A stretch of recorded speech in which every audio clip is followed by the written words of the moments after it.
തിരിച്ച് റിസോർട്ടിലെത്തി. തിരിച്ചു കയറുന്ന കാറ്റ് മുന്നേ ഞാനും വക്കീൽമാരും കൂടിയിട്ട് ജസ്റ്റ് ഒരു ചായ കുടിച്ചാലോ പറഞ്ഞിട്ട് ഞങ്ങൾ അപ്പുറത്തുള്ള തട്ടുകടയ്ക്ക് ഒന്ന് പോയി കേട്ടോ. ഇല്ല മഴയും കൊണ്ട് ഈ തണുപ്പത്ത് ഇങ്ങനെ ഇരിക്കുമ്പോൾ ഒരു ചായ അല്ലെങ്കിൽ ബൂസ്റ്റ് കുടിക്കണതിന്റെ ഫീൽ ഒന്ന് വേറെ ലെവലാട്ടോ.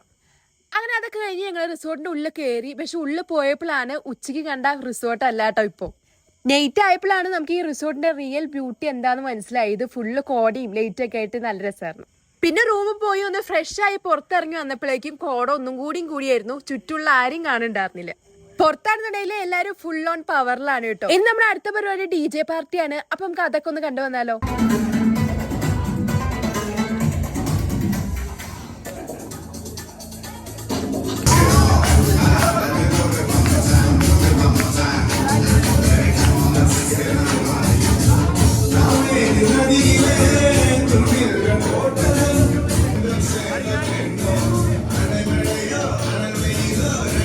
അപ്പൊ വീണ്ടും ഒന്ന് തുള്ളി കഴിച്ചപ്പോഴേക്കും നല്ല വിശപ്പുണ്ട്. എന്നാ പിന്നെ നമുക്ക് ഫുഡ് കഴിച്ചിട്ട് വരാം.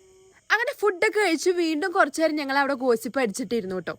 പിന്നെ മഞ്ഞത്തിരുന്ന് ഗോസിപ്പ് അടിച്ചിട്ട് പനി പിടിക്കേണ്ട വിചാരിച്ചിട്ട് ഞങ്ങൾ നേരെ റൂമിൽ പോയിട്ടോ. ഗോസിപ്പ് മാത്രമല്ല ഞങ്ങൾ ചെറുതായിട്ട് ഗെയിമൊക്കെ കളിച്ചിരുന്നു. ഈ മൊമെന്റ്സ് ഒക്കെ ഇനി ഞങ്ങൾക്ക് കിട്ടുമോന്ന് ഞങ്ങൾക്ക് അറിയുന്നില്ല കേട്ടോ. അതുകൊണ്ട് തന്നെ ട്രിപ്പിൽ ഓരോ സെക്കൻഡ്സും ഞങ്ങൾ മാക്സിമം എക്സ്പ്ലോർ ചെയ്തിട്ടുണ്ട്. ഇനി നമുക്ക് ഗെയിം എന്തായിരുന്നു എന്ന് നോക്കിയിട്ട് വന്നാലോ.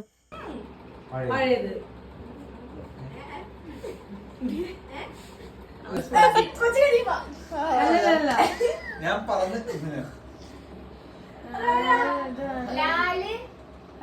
ഇന്നസെന്റ് അല്ല ലാലാണോ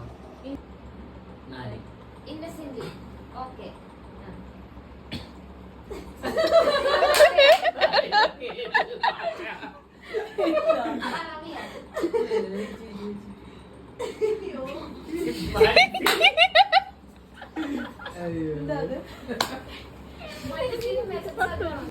മിഡിലായിട്ട് നിക്കണു. മമ്മൂട്ടിയുടെ പടം ഒറ്റ വീട് മമ്മൂട്ടിയുടെ. അപ്പൊ ഗെയിം എന്തായിരുന്നു എന്ന് എല്ലാവർക്കും മനസ്സിലായില്ലേ? ഇനി ഞാൻ പറഞ്ഞു തരണ്ടല്ലോ. എന്തായാലും നല്ല രസമായിരുന്നു. പിന്നെ കുറച്ച് കഴിഞ്ഞപ്പോഴേക്കും എല്ലാവരും അവരവരുടെ റൂമിൽ പോയി ഞങ്ങൾ കയറി കടന്നു കേട്ടോ. ബാക്കി വീഡിയോ നമുക്ക് അടുത്ത വീഡിയോയിൽ കാണാം.